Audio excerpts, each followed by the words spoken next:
ফুল এক নীরব কবিতা, যার ভাষা নেই তবু সে কথা বলে।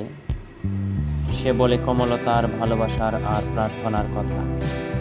প্রতিটি পাপড়িতে লুকিয়ে থাকে এক একটি নিঃশব্দ ভালোবাসার চিঠি। ফুল কখনো উপহার, কখনো বিদায়ের সঙ্গী, কখনো ভালোবাসার বুকে রাখা হয়, আবার কখনো চোখের জলে ভেসে যায়।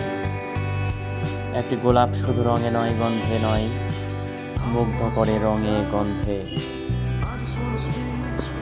শাপলা শালুক বাংলার পুকুরে যেমন রূপকথার আলো, জুঁয়ের সাদা শুভ্রতায় যেন পবিত্রতার ছোঁয়া, বেলি ফুলের গন্ধে যেন স্মৃতি জেগে ওঠে।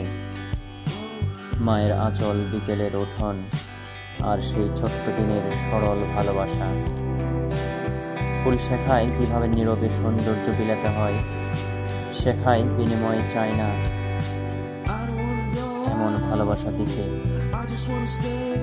সে পৃথিবীতে যদি ফুল না থাকতো, তবে রং হতো নিঃস্ব আর হৃদয় হতো নিঃশব্দ। তাই প্রতিটি ফুলের হাসি যেন একটি নতুন সকাল।